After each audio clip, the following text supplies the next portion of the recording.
I find it funny when people watch a show and can't separate fiction from the real world.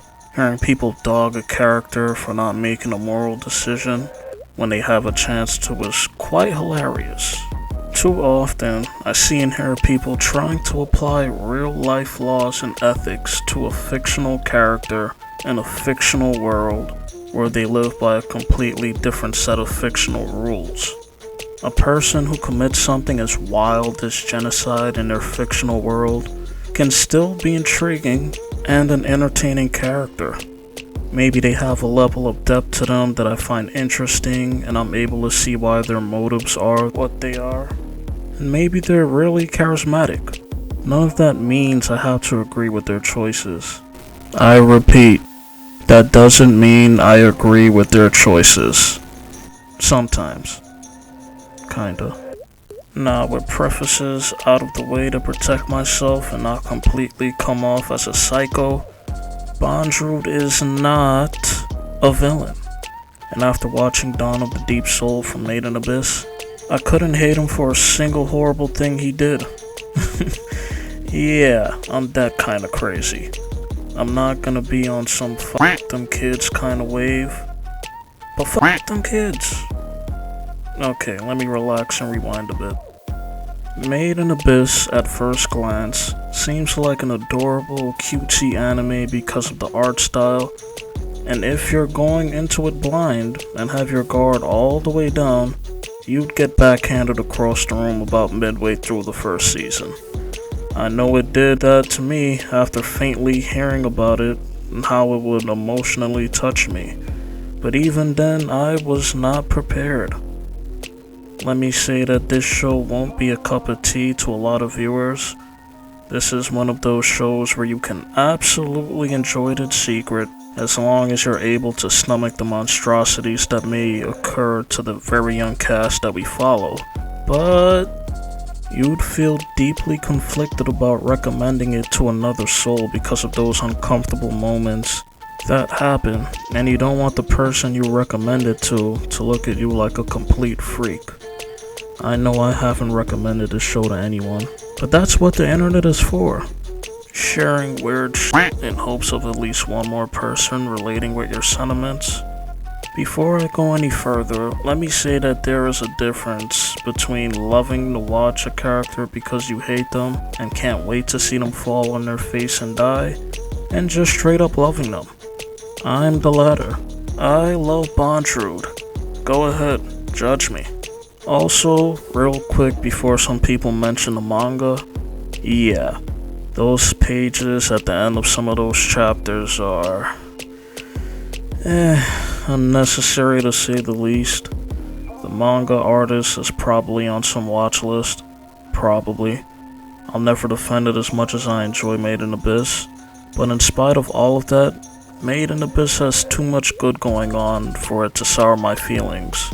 If anything, I'd recommend the anime over the manga, even though the art in the manga is amazing. On top of all of that, the OST for the anime is stellar. Okay, with all of my obnoxious caping out of the way, Made in Abyss is unique in the sense that despite of all the body horror, the pain, and the horror of the unknown that is the Abyss, Made in Abyss is a beautiful show. I've said it before, but a huge part of Made in Abyss to me is finding the beauty in the despair. And I feel that one of the characters that encapsulates this the best is Best Dad. The Sovereign of Dawn, the Lord of Dawn, the novel, none other than Bondrewd himself. Yeah, I'll tone down the glazing a bit. But seriously, Bondrewd isn't just some villain that's standing in the way of our main cast of characters, preventing them from moving on. He isn't just some immoral scientist who uses orphans to conduct research and learn more about the Abyss. He isn't some creep who has you captured and slices you up so he can conduct more experiments. He's all of that and more. Ultimately, he is a person, and I'm using that word person loosely, who seeks a solution of overcoming the curse of the Abyss. Real quick, one of the main things about the Abyss is coming back up is completely different from initially going down. Depending on how deep you go affects how your body reacts when you go back up. The abyss is broken up into layers, and going up depending on the layer will affect your body differently. From slight nausea to blood pouring out of all of your orifices, to your body deforming and turning into mush, this is the curse of the abyss. Our good boy Bondrewd is all about science advancement, which would make roaming around the abyss and finding relics that could help humanity and traversing the abyss itself one less thing to worry about, considering how dangerous it is. Also, the 5th layer, the layer he's stationed at where he holds the gateway to the 6th layer, the point of no return, as in, if you go through that gateway to go deeper into the abyss, there is no way you can return back up to the surface while being human or fully intact. More on Bondrewd though. In the words of the soul Dami Mommy in Made in Abyss, out of all the white whistles, Bondrewd is an out-and-out scoundrel. In real life, his crimes would have him sentenced to life in prison, and will probably have a Netflix documentary made about him. Now, I can easily say that because he sacrificed his own body to craft his own reverberating stone so he could have his own white whistle, and he has lost his ability to distinguish evil from good, as well as being void of all emotion, because he is no longer really human. But I don't need to make excuses to defend his heinous actions, even if he does it in the name of science progression for delvers, not out of pleasure or power over those weaker than himself. Seriously, I'm not this man's attorney. Rather, I'd like to explain why he's more complicated than how he may come across at first glance. But I'll get there, sometime today. If you've seen Naruto, the white whistles are akin to the Jonin in terms of ranking. But opposed to Naruto, there are only a few known white whistle delvers. As a white whistle, you are able to fully tap into a dormant ability of a relic that's in their possession, or I guess in their proximity. A bit more information on white whistles real quick, to make some sense of what I just said a few moments ago. In order to obtain one, you need your worth. Your worth is a life reverberating stone, which is the raw material used to craft the white whistle. In order to get the life reverberating stone, you have to sacrifice a human, and only the person who makes that sacrifice can use that white whistle. Also, only those with one can go beyond the 5th layer. So again, just to drive home the kind of mad lad Bondrewd is, he sacrificed himself. No one else but himself, so he could have a white whistle. Anyway, relics themselves can offer a wide variety of uses that can either be sold or made as equipment, though we typically see them being used to help delvers on their trips down in the abyss. Bondrewd has a few rare ones and abilities that make him a pretty happy camper. He can switch his mind between bodies of his Umbra hands, who are delvers of his squad who move around the abyss or even help him with his own research. He is able to peek into the perception of others, where we see him doing that through Nanachi's vision, just to see what she's up to. And he has a couple of saucy moves to help restrain or even kill. It would be remiss of me to not mention how clean his design is. Also, to have a move called Gangway. Seriously? Gangway? That shit is cold as f***.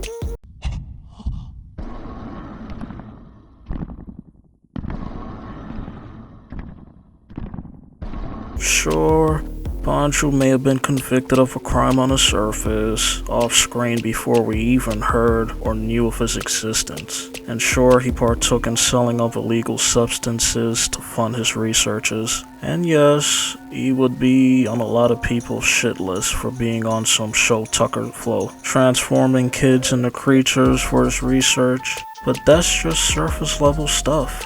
If you look past that, he's not a bad guy. Even though it's easy to argue that Bondrewd's actions are even worse than Tucker's. Also, let me just say that while this isn't a competition, Show Tucker crumbled under pressure. My goat Bondrewd would never.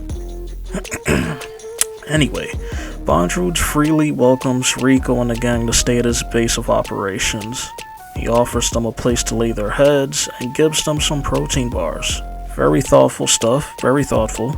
We also see his daughter Prushka, who serves more as a host for Rico. Now, for those who have seen the movie, it was heartbreaking to see what Bondrewd eventually does to Prushka. How could the best dad in all of anime do such a thing?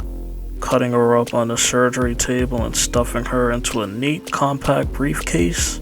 How could he take advantage of her love that she had for him? Yeah, well, in no way can I excuse such actions, but I still refuse to dismiss Bondrewd as simply evil. Cold and calculated, yes, but evil? Nah. When we first see Prushka in her flashback, we see the state she was in. She looked like her eyes were about to pop out of her tiny skull. Rather than toss her aside and let her die, Bondrewd still had her taken care of and looked after. He believed that she would be able to bounce back and be strong enough to pull it off, when it would have been easier to leave her to die. Now, just because he's able to nurse Prushka back to health, doesn't mean that her life is now his to do with whatever he pleases. Come on, I'm not that heartless to these 2D children characters. Logically speaking though, with the amount of orphans and desperate kids that Bondrewd could round up, I believe tossing Prushka to the side and focusing on another kid would have been more time cost effective. No? The man even gives her a pet to look after and keep her company. When Mania wanders off and goes up a set of stairs and Prushka follows after Mania, Prushka gets herself f***ed up because of the curse of the abyss, but Bondrewd still didn't give up on her, even though her condition seemed to be even worse when she was younger.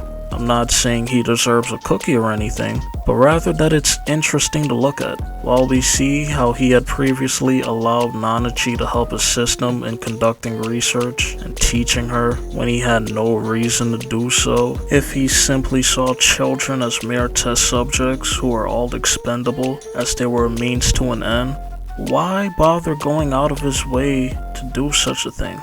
Why bother go to such lengths? You could argue that turning Prushka into an after-school box of juice to ward off the curse of the abyss was always his plan, sure. But what about Nanachi? Even after she turned into a Narahate from the cruel test Bondrewd ran with her and Midi, using their close bond and love for one another to prove that he could finally force the curse of the abyss on one of the test subjects, while the other one could receive the blessing. After the success of the experiment, Bondrewd could have tossed Nanachi to the side, but he didn't. He kept her around and had her help him with experiments. Surely, if he wanted to, he could have conducted the same experiment with another pair after Nanachi and Midi. I mean, it's not like he has to worry about law enforcement from the surface, risking their lives to come down to the 5th layer just to arrest him. All in all, I find Bondrewd's character fascinating. I love how even when he loses against Nanachi, Reg, and Rico, he continues to talk to Nanachi without a hint of anger. He has the same tone he did throughout the entire movie, whereas many others in his position would sound hurt, mad, disappointed, and begin spewing whatever delusions they've warped themselves into believing. Instead, he wishes that they're able to continue their journey, and that their journey is filled with both blessings and curses. I mean, excuse me? Wishing people who view you as an enemy even a little goodwill? That's a bit insane to me, I'm not gonna lie. Even after switching his mind into another one of his Umbra hands, at the end, the man could have been petty and still try to stop Nanachi, Reg, and Rico, even after all the destruction that had taken place between his and Reg's battle. And also because he wanted Reg to himself. But he didn't. He watched and saw them off as they started to descend into the 6th layer. I can only imagine the type of money that went up in flames when a huge ass chunk of his operations got evaporated. And he ain't even complain. Man, we could all learn to relax and let things go a little bit like Bondrewd, a person who never let emotions get the best of him. What a chat. Truly inspiring shit, man. Me personally, I might have crashed out a bit like all these grown-ass men in anime who's going up against the 13-year-old kids, beefing with them, trying to end them. But Bondrewd isn't built like that. Honestly, I respect it. He's able to take a loss and gracefully bows out. I find it interesting how he actually loved Prushka enough that he could receive the blessing of the Abyss and still turned her, as well as other children that he loved and cared for, into boxes of juice. To love someone and have proof of that love by getting the blessing of the Abyss is pretty twisted in itself. It was wild hearing him remember all of the children's names and their dreams, never having forgot them, yet watching him see their condition and talk without a fleeting hint of emotion as he's surrounded by their grotesque and deformed transformation from the experiments he himself conducted. The man is literally built different. He speaks very matter-of-factly, which makes him cold and very robot-like, but to still be the way he is and not being salty in the slightest, and rather quick to praise the main cast is such a dope character trait to have. Furthermore, at no point does he express delight or satisfaction in the suffering of the children. He simply does it in the name of science. As crazy as I am, I don't want the 7 of you who clicked onto this and has made it this far to think I'm absolutely nuts. I mean, I kinda am. But like Bondrewd, it isn't so simple. I believe you can be twisted without being evil, in the fictional world, for the sake of having these sorts of conversations without everything being boiled down to things being all black and white. At this point, you could say I'm arguing semantics, but I truly believe that a person who doesn't have a sense of morality can't actually be evil. If one were to still have their humanity and consciousness intact and did the things that Bondrewd did, then sure, I'd say they're evil and still would probably enjoy their character nonetheless. But the thing that makes Bondrewd more terrifying than an evil, cave-dwelling white whistle who takes kids and conducts experiments on them, or even a traditional villain, is a person who is completely immoral. And a moral person has no moral compass. They will do whatever they want without weighing whether it's right or wrong. In Bondrewd's case, he's doing it for scientific purposes and making progression for humanity, to make delving safer considering how many lives the Abyss has taken because of how dangerous it is. But he does this without ever wondering or questioning whether his actions of reaching that goal are good or bad. If anything, I believe he's more misunderstood than being an evil person. If the only way to conquer the Abyss and its curse was for Bondrewd to cut himself open, and he was sure that he himself would survive his own experiments, I absolutely believe that he'd do that. I can only speak for me, but I don't need to delude myself into thinking that Bondrewd became a villain in this story so that he would spare anyone else from doing the things he would go on to do. And if you're a fellow Bondrewd fan who believes that, that's fine. But I believe he did it because he wanted to. I also realized that the crux of this video is me examining subjective subtext, so I can see how some would say I'm reaching in my assessments. I too think people usually make things deeper than they might be when discussing art that they love, so that's fine. Am I humanizing someone who I'd otherwise regard as a piece of shit? Yes. But sometimes it's just really nice to sit back and watch a person like Bondrewd go to work and play the amazing antagonistic role that he was written to, man. Anyway, until next time. Hey yo, f*** them kids.